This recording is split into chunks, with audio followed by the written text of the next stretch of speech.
Good evening. It's good to see everyone here this evening. My wife and I missed everyone while we were gone this weekend, but to all the brothers who helped me out while I was taking a bit of a breather, thank you. Thank you for always being ready, and thank you for always being prepared to help a servant of our God out. Receive the most loving and most warm greetings from your brethren at the 9th and Main congregation out there in San Angelo, Texas. And of course, the Bonner family also sends their very, very special hugs and embraces to their brethren here at Southeast. So we have been studying Proverbs chapter 10. And who remembers where we left off last Wednesday?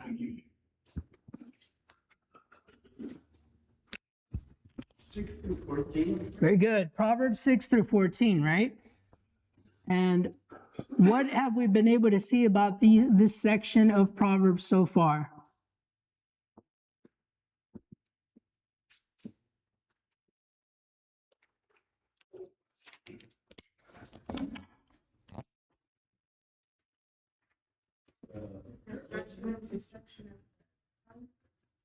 Very good. The construction and the destruction of the tongue with the parallelism, right, that we find.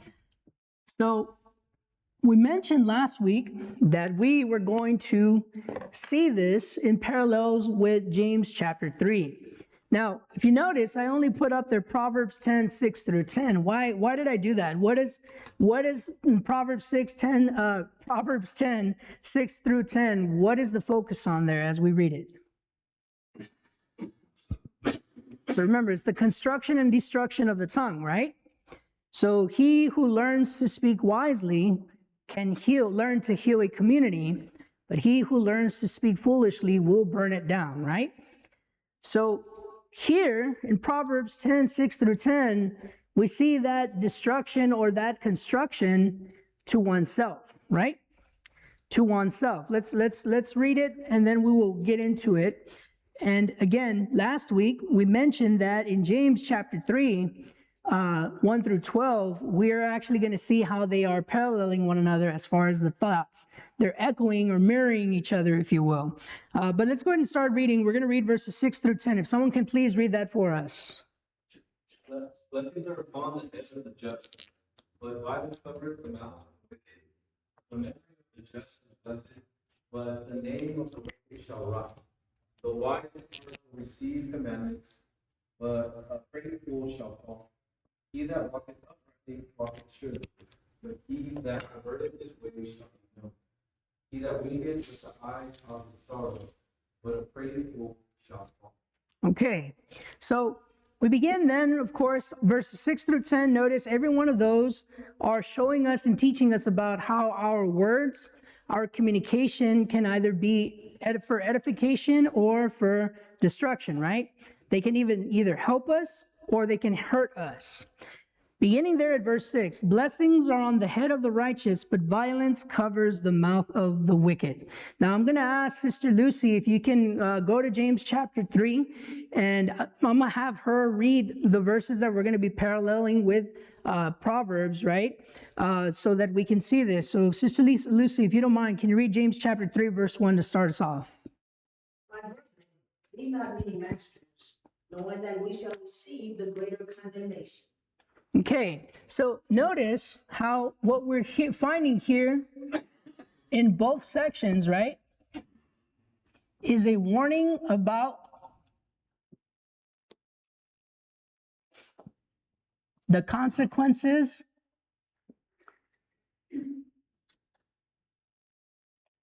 of our words.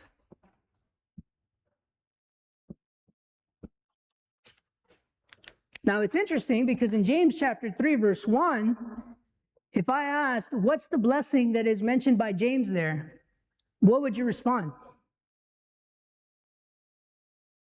In James chapter 3, verse 1, what is the blessing that we can find there? Being able to teach, okay. Remember, we're paralleling it with Proverbs 10:6. In Proverbs 10:6, it begins by saying, blessings are on the head of the righteous. So how does James present a person who is righteous within the realm of our tongue? Well, what about humility? What does James warn us about not doing in verse 1? Not to boast. Not to boast about what, Sister Tasha? Do not make many of yourselves what? Teachers. Don't say that I can teach this, or don't make yourself an expert, because what happens then if you're tested and you fail? Notice that verse 1 is not saying that we shouldn't aspire to be teachers. And verse 1 is not saying that if we are indeed capable and if we do indeed have the skills, that we should not say that we can do so. But boasting is, right, something similar to presumption. What did Samson do after Delilah cut off his locks? His strength went away, but what did he say? Remember? Was he boastful? We just saw something similar in Numbers 14. Moses told him, don't go, the Lord's not with you. Oh, we're still going to do it. We know that if we obey, God will bring back his blessing upon us, right? That was boastful. Samson gives the secret away, has his hair cut. The power of the Lord, right, leaves him because it was the Lord who was the source of his power. But then Samson, not realizing that the Lord had departed, does what? He's presumptuous, isn't he? I'm going to get up like all the other times and I'm going to defeat them just as I always had with my own might. He didn't, right? So notice the warning about the consequences of our words. We need to learn how we speak. Because if we are righteous and we are speaking righteously, then we are going to be blessed.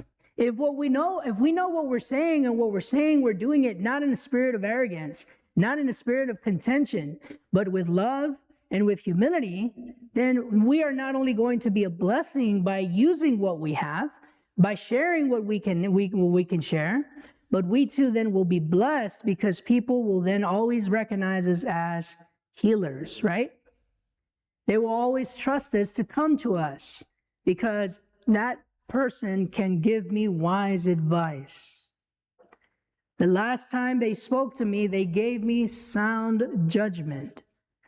Notice the contrary, verse 6, but violence covers the mouth of the wicked. Read the last part of verse 1 for us, Sister Lucy. James 3, Yes, ma'am. knowing that we shall receive the greater condemnation. So who receives the greater condemnation? The teachers, right? Why does the teacher receive greater condemnation? Let's keep it easy. Because they're teaching, exactly. They're providing. So imagine, what did Jesus say in Matthew 23, verses 1 through 3 about the Pharisees? Do you recall? Did Jesus say that the Pharisees were teaching wrong? Everything that they tell you to do. Well, what is that saying? But not the way they were doing it. So they were teaching, but they were not doing what? They were not doers of the word. The fact that they were teaching and not following the same doctrine that they were teaching gave them greater condemnation. You see that? To be righteous means that I'm not only going to speak and share the wealth of knowledge that I've been blessed with, but I'm going to live and I'm going to follow the same words that I'm going to share with those who are listening to me. Practice what you preach. You practice what you preach, right? Romans chapter 2 comes to mind. You are inexcusable old man, right? You who condemn others, will you yourself do what? Practice the same things, Paul wrote to the Jews. So in chapter 10, verse 6, pay attention to how our words, right? It starts off with the warning. Hey, your words, they have consequences. What you claim, what you promulgate, what you propose, it has consequences. So then what is the teaching? If I want to protect myself, if I want to make sure that my tongue doesn't ensnare me, that my words are not the very things that lead me on a path of destruction or can potentially ruin my good name, then what should I learn to do? Control yourself with good say. Be careful what I say, right? Measure my words. Measure not only my words, but also control my tone. Sometimes I can say the right thing, but I'm saying it in the wrong way. Turn with me to Ephesians chapter 4. You know, this passage has always fascinated me, and we'll see why. Chapter 4, and we're going to start at verse 11. If someone can read from verse 11 and pause there at verse 15. From verse 11 to verse 15. Ephesians chapter 4, verses 11 through 15.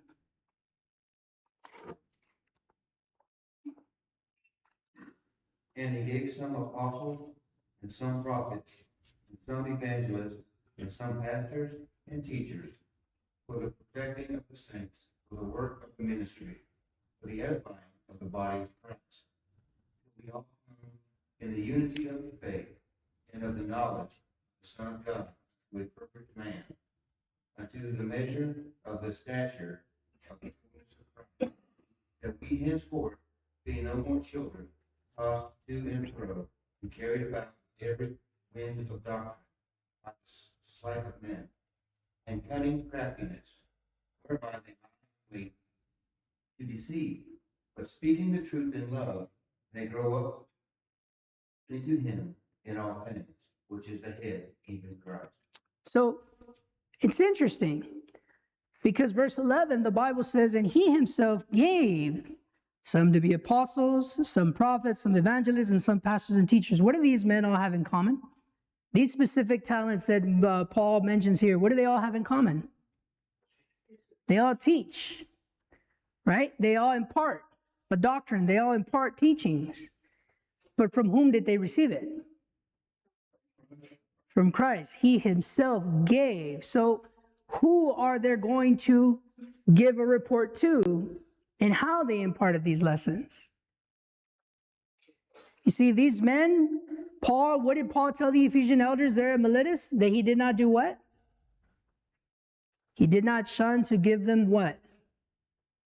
The whole counsel of God. Paul didn't hold anything back. There was not a subject that Paul was unwilling to teach. There was not a subject too controversial for him to speak about to the elders there at Ephesus, there at Miletus. He taught them everything, the good and the bad. This he imparts to Timothy in 2 Timothy chapter 4, verse 1. Preach the word in season and out of season, favorably and unfavorably, the things they want to hear and the things they don't like either. Give them the whole counsel of God. Because your words, Timothy, have consequences. Sometimes what we do not say can actually destroy us. You see that? There are certain truths, brethren, that must never be kept quiet. What happened there in Joshua chapter 7? Have you ever asked yourself, why did the family of Achan, why were they punished along with him? Doesn't that seem a little bit harsh? Well, no. Why not? Where did he bury? So who lived with them? And where did they live with him? They were aware. The same is true with Sapphira. Ananias tried to lie to the Holy Spirit and he died. Sapphira tried to uphold the lie that her husband told her to say, and she also died. Sometimes what we do not say, brethren, can be just as detrimental as to what we say. But pay attention to verse 15. Speaking the truth in love. You see, it's not just speaking truth, it's how we speak the truth. The purpose of why we warn about sin, the purpose of why we do teach on hell, the purpose of why we talk about Satan and temptation It isn't to scare or intimidate anyone. It isn't to force our numbers to increase. No, if that is what is pushing and driving us, then we are just as bad as the Pharisees and the Sadducees of the first century. I go one step further and say we are worse because we have their example and we're still following their wrong example. No, to speak the truth in love is to have that same heart that Paul had for the Israelites there in Romans chapter 10, verse 1. Oh, how I wish that the whole house of Israel were saved. We should have the same desire that God has. He does not want the death of the wicked. So sometimes, brethren, it may not be what we say or what we don't say. It may be the attitude that we possess, the spirit, right? The mindset that's driving us to these choices that we're making. So in verse 6, right, of Proverbs, we see that the blessing is for the righteous, but violence is for the wicked, right? We have to understand that it begins with a warning, just like James chapter 3, verse 1 says. Now we drop down to verse 7, but any questions or any comments about verse 6 so far? Yes. I reminds me about Jonah. Why is that, sister? Went and did what he was told after he ran away, and then sat there and said, "Okay, you can watch." Well, God told me to tell them. He just didn't tell me how to do it. Yeah. You know, he told me to tell them, but I don't have to like it, right? No, Jonah, you have to have the right attitude. You have to have the right heart, right? So we come back to Proverbs chapter 10, verse 7. The memory of the righteous is blessed, but the name of the wicked will rot. You know, when I read this passage here in Proverbs 10:7, this reminds me of the rich man and Lazarus. It reminds me of the rich man and Lazarus. Why do you think it reminds me of that? What was the name of the rich man? Rich man? What was his name? But we know Lazarus. But we know Lazarus' name. Why do we know Lazarus' name? Because he was righteous. You see that? It's important. That detail, that exclusion that the Bible does there when Jesus is telling this, it's important that God does not know the name of the wicked. You know, in Matthew chapter 7, verse 21 and forward, Christ makes a promise that those who are doers of lawlessness, he's going to have no memory of them, right? Depart from me, I know you not. This is a concept throughout the entire Bible because it makes sense. God does not fellowship with evil. He separates himself from them. He does not become familiarized with sin or the sin's agents. And therefore, God knows his sheep, and his sheep know him.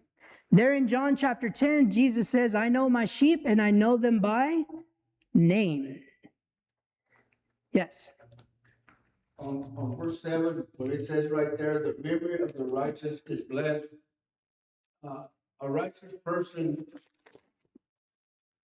will bless other people, will do what is right, and everything that it does, blessing others, those people will remember that. And that will be a blessing on his memory or memory of him doing what is right. The contrary, the other person does the opposite. Very good. So, Sister Lucy, James chapter 3, verse 2, please. For in many things we offend all. If any man offend not in word, the same is a perfect man, able also to bridle a whole body. How interesting. James chapter 3, verse 2 talks about the fact that we all stumble in many ways, right? But then it talks about that if anyone does not stumble in word, he is a perfect man. Wait a minute, if we all stumble in many ways, how can I still be a perfect man? Well, the word perfect there is not referring to flawless. It is not referring to without sin. But it is referring to what? Maturity. The Greek word there is a whole man, a mature man, a seasoned, well-practiced man. So what the idea of James chapter 3, verse 2 is there is someone who has trained and tamed their words. Someone who has very likely put their foot in their mouths more than once and does not like that feeling, and therefore they keep practicing and honing that skill of being prudent, of being cautious in how they speak and what they say. Go back to James chapter 3, verse 1, right? Let not many of you become teachers, knowing that you shall receive a stricter judgment. Someone who is a teacher, or another word synonymous of teacher, is someone who has become a master, is someone who has mastered the art of the tongue. Someone who has been, as Proverbs chapter 10, verse 7 says, someone who is righteous. Why is the memory of the righteous blessed? Well, Brother Joe just said it, right? They're always going to be remembered by those who seek them. You know what? I remember brother so-and-so. I remember sister so-and-so. What? Why? They didn't say much. That's why I remember them. You know, in such a heated moment, they were able to keep their composure. They were able to watch what they said, and they carried themselves with great respect, with great prudence, and made sure not to hurt anyone as they spoke. That brother can give me good advice. That is a wise man right there. Job was respected, wasn't he? Where did Job sit according to his own admission? He sat at the city gates. And what does Job say? Was he respected by his community? Yes.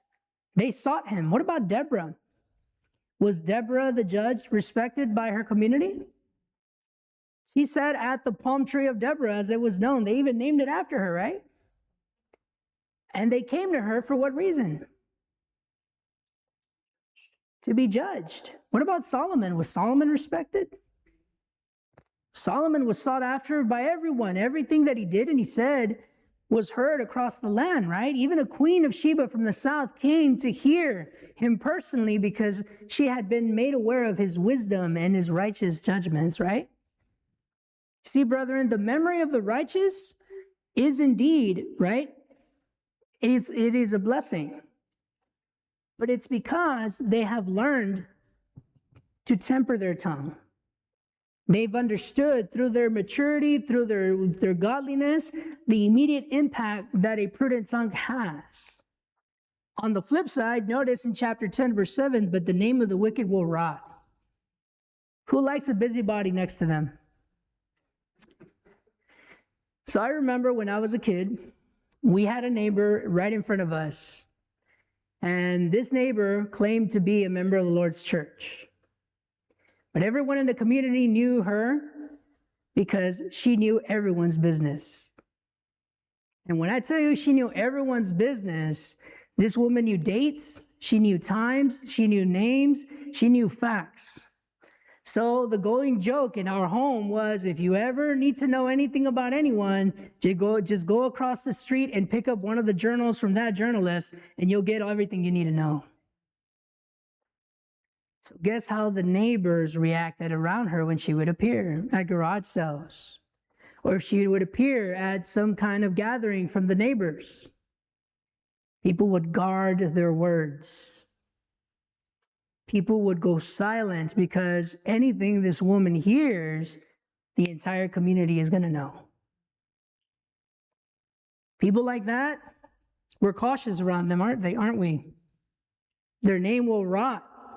People will quickly forget them once they go. In fact, I think a community, once they leave that neighborhood, will relax and finally be able to let their hair down because the threat of our news being spread across the entire neighborhood is no longer there. What about someone who spreads rumors? A contentious man, a contentious woman who likes to stir up strife between people. You know, who goes and implants gossip into other people's ear. Hey, you know, the neighbor down the street was saying this and this about your daughter. I think their son is interested in her. Stirring up strife, right? Who wants to live next to someone like that? Who wants to worship with someone like that? You know, their absence is actually a relief. No one asks about them, and no one really wants them back many times, because when they're gone, peace comes in, right? Notice the immediate impact of prudence as seen through the imprudent tongue. Someone who doesn't know how to control their words, someone who doesn't know how to control their tongue, there's someone that are immediately forgotten. It's someone that, strong word used by the proverb, their name rots. That is some strong language by God there, isn't it? You know, they become something that dies away, if you will, something that is no longer in our memory. So when we see that, again, Matthew chapter 7, verses 21 through 23, depart from me, I know ye not, workers of lawlessness, right? Okay, so you casted out demons, you healed, but who are you again? And how did you do it? Who gave you the authority to do so? Who said that you could do that? You're actually giving yourself away. Go with me to the second book of Samuel. This example actually just came into my mind right now. Second book of Samuel, chapter 1.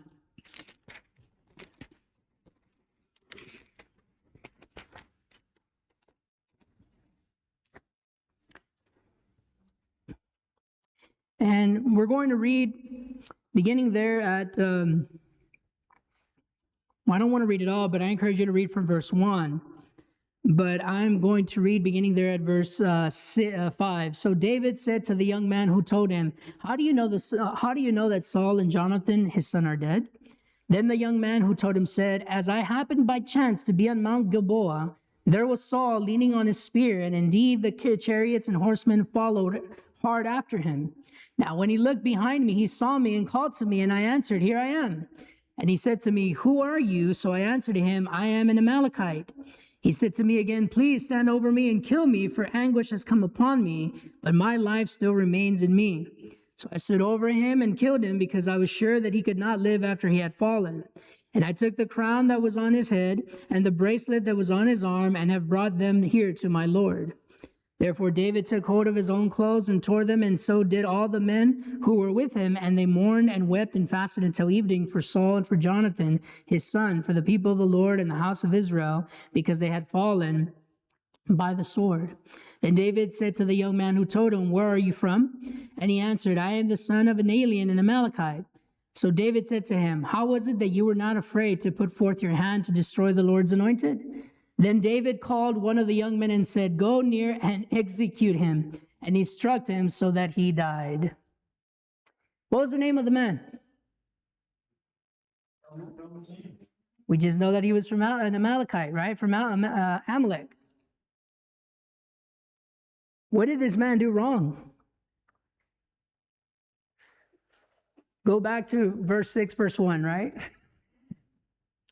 Now, Brother Kevin already gave a lesson on this a few months ago, right? About how this foolish man died by his own words, because substantial evidence is presented in the scriptures that this man was lying. This man thought that he was primed for a great opportunity to become rich, right? I believe you titled it Lessons from the Life of an Opportunist, right?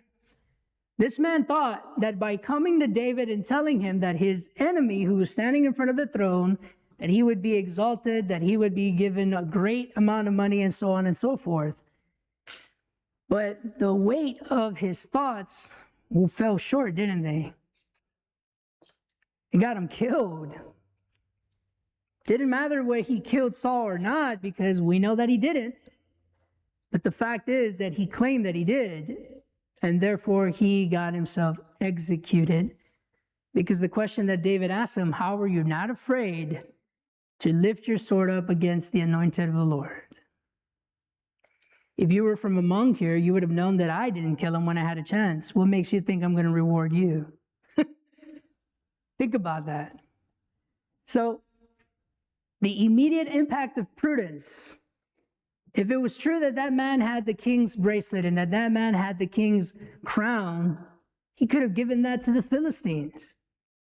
He could have kept it for himself. That was gold. That was jewels.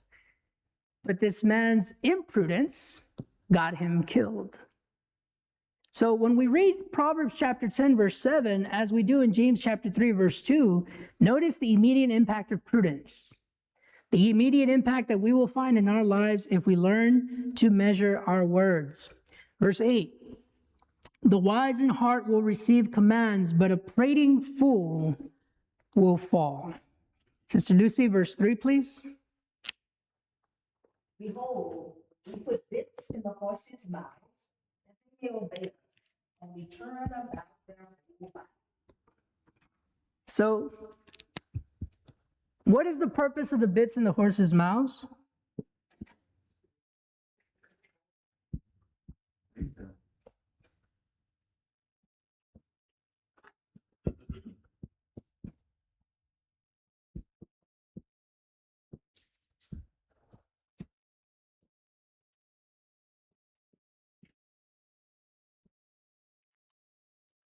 You see,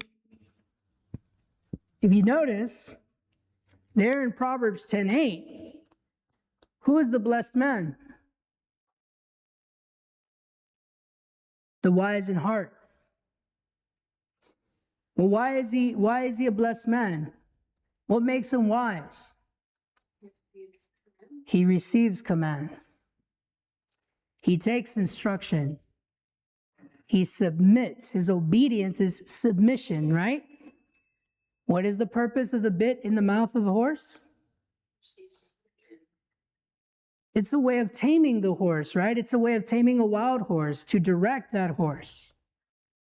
While the rider has the reins, right? With that bit, the rider can turn the horse right, can turn the horse left. It's a way of controlling that horse and taming that horse.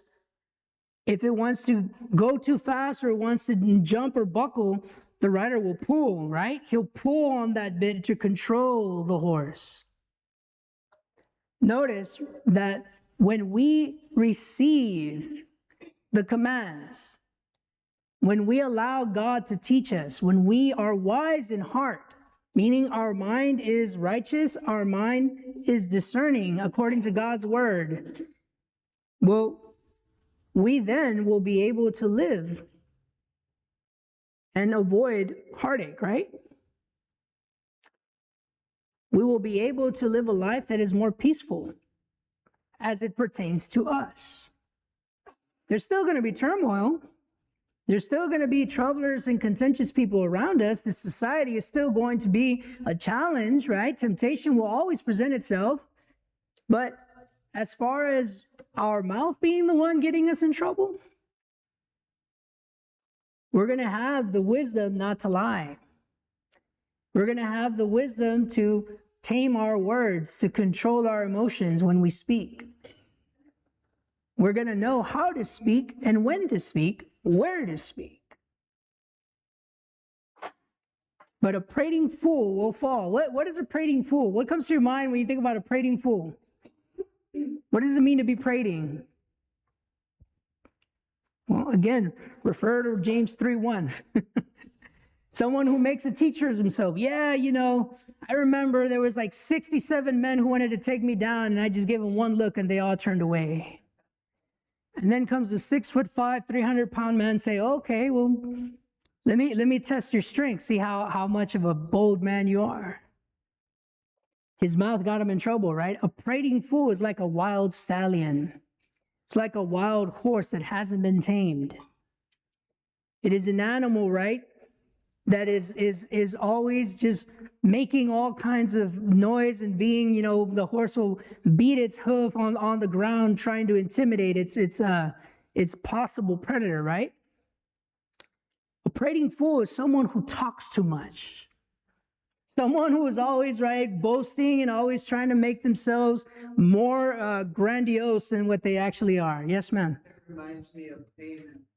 Yes. He was like, oh yeah, did all these grand and glorious things. He's thinking it's coming to him. And I'm glad you brought that up. Let's go to the book of Esther. And I think you're thinking about this example right here. So it's actually a very, very great example, sister. I'm glad you brought that up. Let's go to Esther. In Esther, chapter 3,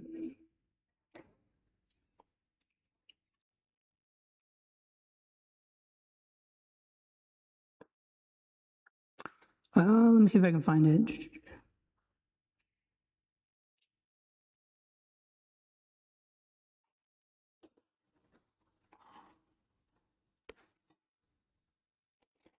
Give me a second here. Oh, chapter 6. I'm sorry. Esther chapter 6. So this is actually one of my my favorite sections, right? Beginning there at verse 1, that night the king could not sleep, so one was commanded to bring the book of the records of the Chronicles, and they were read before the king. It was found written that Mordecai had told of Bigthana and Teresh, two of the king's eunuchs, the doorkeepers who had sought to lay hands on King Ahasuerus. Then the king said, "What honor or dignity has been bestowed on Mordecai for this?"